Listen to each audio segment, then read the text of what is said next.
శ్రీ మాతృపితృగురుదైవాయ నమః.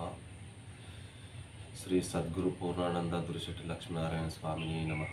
మాతా హేమలతాదేవిని. గురు బ్రహ్మ గురు విష్ణు గురుదేవో మహేశ్వర గురు సాక్షాత్ పరబ్రహ్మ తస్మై శ్రీ గురువే నమః.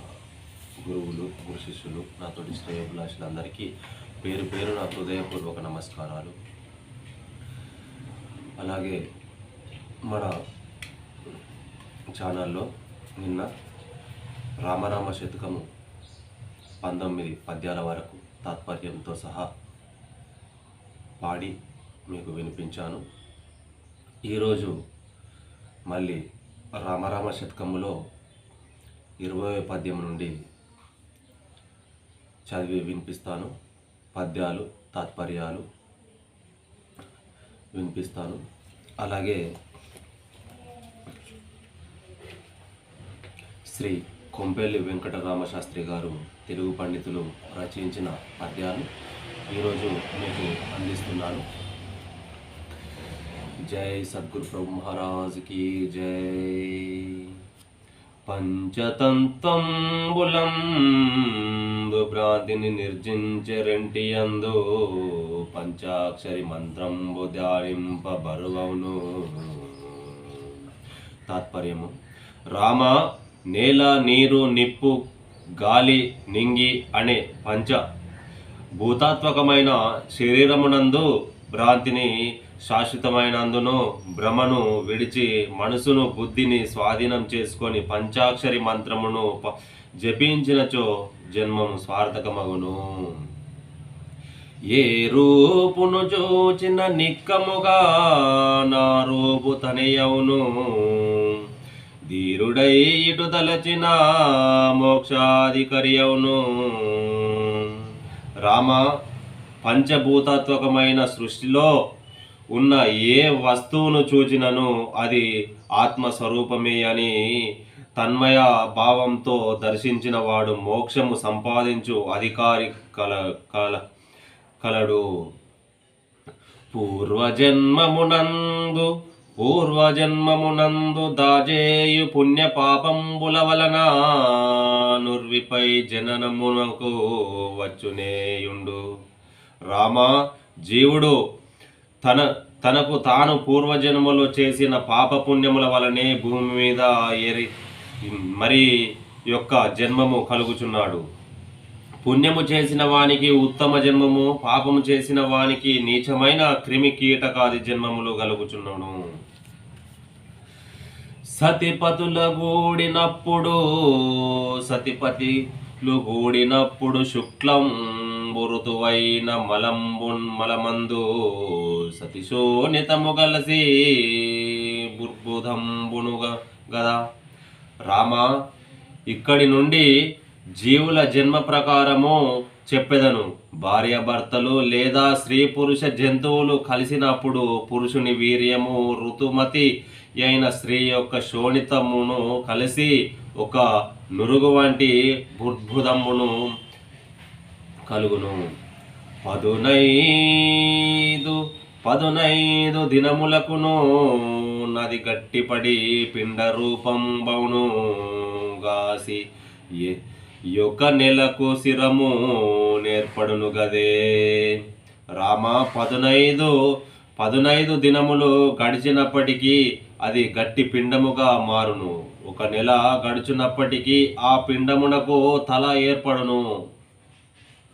2 మాసములలో నా హస్తములు 2 పూర్ణముగా నుండు. దండి 3 నెలలు సుందరత నుండు. రామ 2 మాసముల 2 చేతులు ఏర్పడును. 3 నెలలకు శరీరం ఏర్పడును. తలప 4 నెలలకు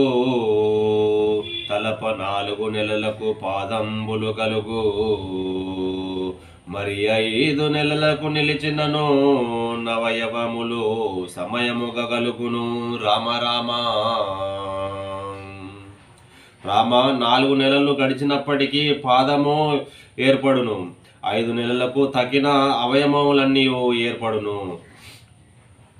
6వ నెలలోన 6వ నెలలో నా నాళ్ళన్ని చేరు మరి 6వ నెలలో కురిమిగా నిండుగానే జీవుడు కుదురుపడు. రామ 6వ నెలలో నాడి మండలమనే ఏర్పడును. 6వ నెలలో నిండిననే ఆ పిండములో జీవుడు ప్రాణము వచ్చి చేరును. 8 మాసాల తొలితొంది మనసులో చిందదన పూర్వ కర్మలముల తలపోసి నిన్ను దలచు. రామ రామ రామ 7-8 మాసాల్లో జ్ఞానము కలిగి తాను పూర్వజన్మలో చేసిన పాపపుణ్య కర్మలను విచారము నొందును. నీ యందు భక్తి శ్రద్ధలు లేకపోవటచే ఇట్లు జన్మములు మరణములు మున్నగు దుఃఖములు తప్పలేదని వివరించను. మరి తొమ్మిదవ మాసమున రాగమురికియవు గర్భమునందు హరి నిలంచియుండ లేనెంచెను విరపోదు. రామ 9వ మాసము రాగానే మురికిగా నుండు గర్భకోశములో ఓ శ్రీహరి ఇక దీనిలో నిలువలేను దుస్సాహముగా నున్నదని ఆక్రోశించును. దిక్కునకెవరునుచో నీరోత దేహమున నుండుననుచో నక్కటమును చేయు కర్మ ఇది అని ఏడ్చు. రామ నాకు దిక్కు ఎవరు? ఈ అసహ్యకరమైన శరీరంలో నుండుటకు పూర్వమనే చేసిన కర్మయే కారణం గాదయని ఏడ్చుచుండును. కులము నిందించినప్పుడు పరసతుల గలసి భోగించునప్పుడు తెలియలేనై తిననుచు బహు దుఃఖముల నొందు. రామ సద్వంశములో పుట్టి వారి దూషించినప్పుడు కానీ పరస్త్రీల కలిసి రమించినప్పుడు కానీ ఎటువంటి దుర్భరమైన గర్భనరకము అనుభవించవలసి యుండునని గ్రహించలేకపోతుందని దుఃఖించును. తప్పు సాక్ష్యము పలికితి భేదాలను నెప్పుడు దూషించి తినప్పుడే తెలియనైతి నా ఫలం బని ఏడ్చు. రామ తప్పుడు సాక్ష్యములు చెప్పినప్పుడు గాని పెద్దలను తలనాడినప్పుడు గాని వాని ఫలమిట్లుండునని ఊహించలేకపోతినని ఏడ్చును. ఈ మురికి గర్భమిప్పుడు దాటినిక గర్మములు చేయును స్వామి కడతేర్చు మనుచు సుజ్ఞాని వలె ఏడ్చు. రామ ఈ మాలిన్యముతో నిండిన గర్భము నుండి నేను బయటపడినచో ఇక ఎప్పుడునూ ఇటువంటి జన్మములకు కారణమైన పనులు చేయక నియమ నిష్ఠలతో నిన్ను ధ్యానింతునని మహాజ్ఞాని వలె ఆవేదన చెందును. దశమాసము వచ్చినను సమయము రాగనొందముఖముగా వసుధపై జన్మించి మాయచే వర్ధిల్లు. రామ 10వ మాసము వచ్చును, ప్రసవ సమయము సమీపించును. గర్భస్థుడైన శిశువు తలకిందులు భూమిపై పడును. వెంటనే అతని మాయ కప్పివేయును. వెనుకటి జ్ఞానమంతయు నశించును. మనుజులను గినరులను ముట్టు దోషంబులను బోసగ నెల్ల దోషములను నేవేల బొందుచున్ను. రామ రామ రామ మనుషులు సేవకులు దాసి జనులను ముట్టు దోషములో చుట్టూను చేరగా తాను కూడా ఈ దోషములన్నీ పొందును. మలమూత్ర దోషమగు బలుమాంచమందున బోర్లుచూ తెలియరానియా వస్తను గొన్నాళ్ళు దినునుగా.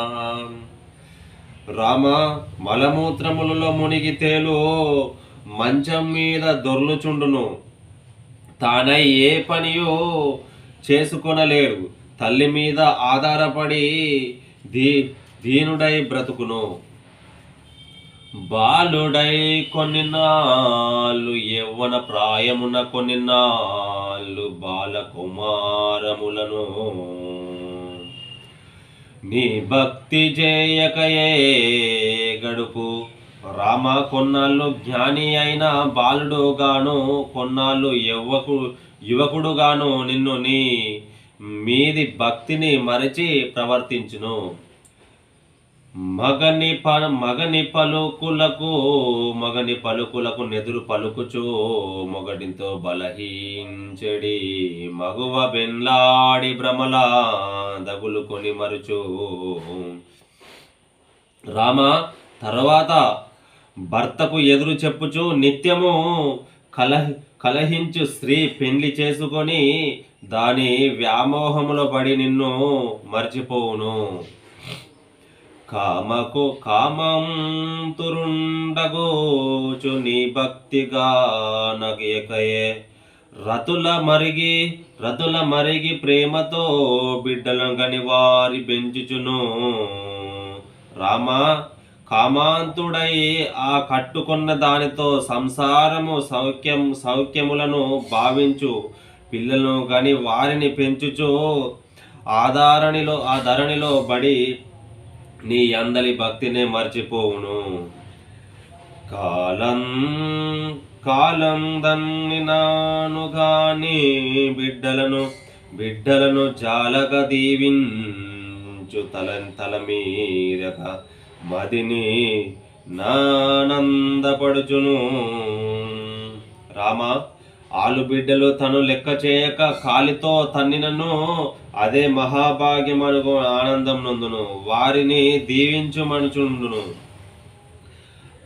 ఈ రీతి కొన్నాళ్ళు జరిగినను ఘోర దూరవస్థయై మరి చేరు వృద్ధాప్యంశను రోగి అయి మంచమున. రామ, ఈ విధముగా కొంత కాలము గడిచిన తరువాత దురవస్థలకు నిలయమైన వ్యర్థాఖ్య దశకు చేరును.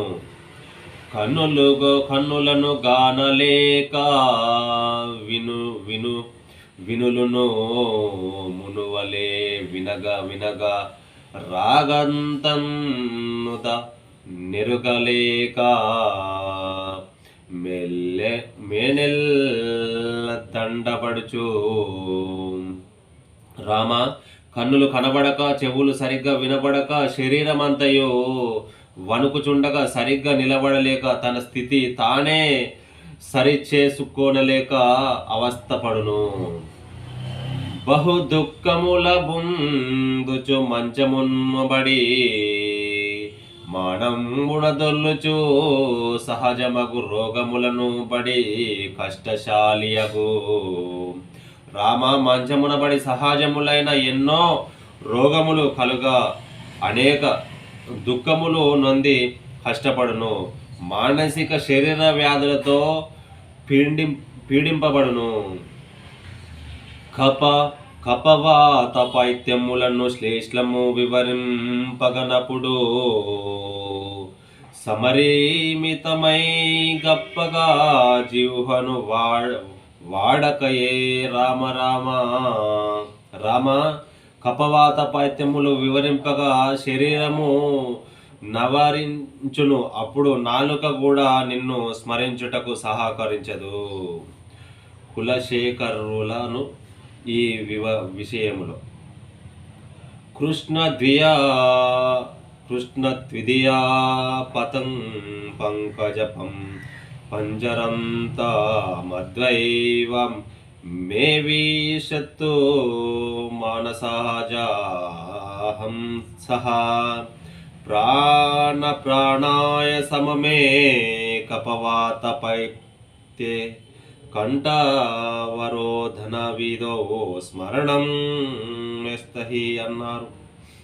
తాత్పర్యం అనగా, ఓ కృష్ణ, మరణ సమయములో నిన్ను స్మరింపవచ్చును, లెమ్మని వృధాగా జీవితాంతముయు గడిపి వేసినచో అన్నాడు.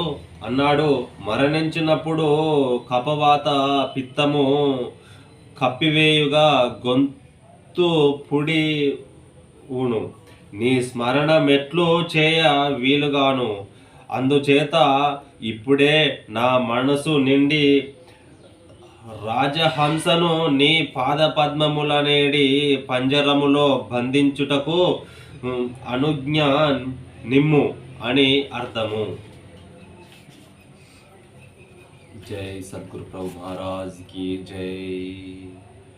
ఇంతవరకు 19 ఛానల్ నిన్నటి వరకు అయిపోయింది పద్యములు.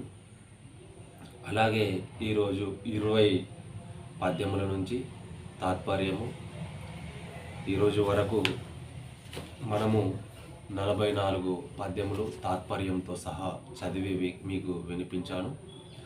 అలాగే మన ఛానల్ను సబ్స్క్రైబ్ చేసుకొని ముందుకు నడిపించవలసిందిగా కోరుకుంటూ మీ ఆత్మబంధు. జై సద్గురు ప్రభు మహారాజ్కి జై. గురుర్ బ్రహ్మా గురుర్ విష్ణు గురుర్దేవో మహేశ్వర గురుర్ సాక్షాత్ పరబ్రహ్మ తస్మై శ్రీ గురువే నమః. జై సద్గురు ప్రభు మహారాజ్కి జై. శ్రీ సద్గురు పూర్ణానంద దురిశెట్టి లక్ష్మీనారాయణ స్వామికి జై. మాతా హేమలతా దేవికి జై. గురువులు, గురు శిష్యులు, నాతోటి శ్రేయోభిలాషులందరికీ పేరు పేరున హృదయపూర్వక నమస్కారాలు. అలాగే రేపు కలుసుకుందాం. జై.